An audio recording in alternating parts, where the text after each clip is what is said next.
رفت این خانه خدایا به گلستان نبی، عاشقانه کوچ کرد او سوی الله غنی. مولوی محمد عمر استاد پیران بود و رفت، مولوی محمد عمر آن گنج پنهان بود و رفت، مولوی محمد عمر شمع فروزان بود و رفت، مولوی محمد عمر احسان رحمان بود و رفت، مولوی محمد عمر آن پیر نقشبندی برفت، آن گل خوشبو به بوستان خداوندی برفت. پیر فرزانه چراغ روشن سرباز رفت، ای خدا صبری نصیب کن سرور و سالار برفت.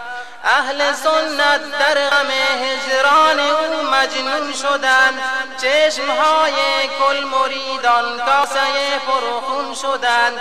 پیر ما پیر طریقت مولوی محمد عمر، گشت مجنون هر مریدی که شنیده این خبر. دیده ها خونین شد از فوت عزیز مصطفی، از عروج روح پاک آن حبیب کبریا. ماه تابان بلوچستان ودا گفت کل ما، الودا گفت مولوی محمد عمر این جمع ما. مولوی محمد عمر بود آن امام عالمان، مولوی محمد عمر بود شمس تابان زمان. بر زبانش نام الله موج میزد هر کجا، کوه و صحرا فخر میکرد مرحبا صد مرحبا.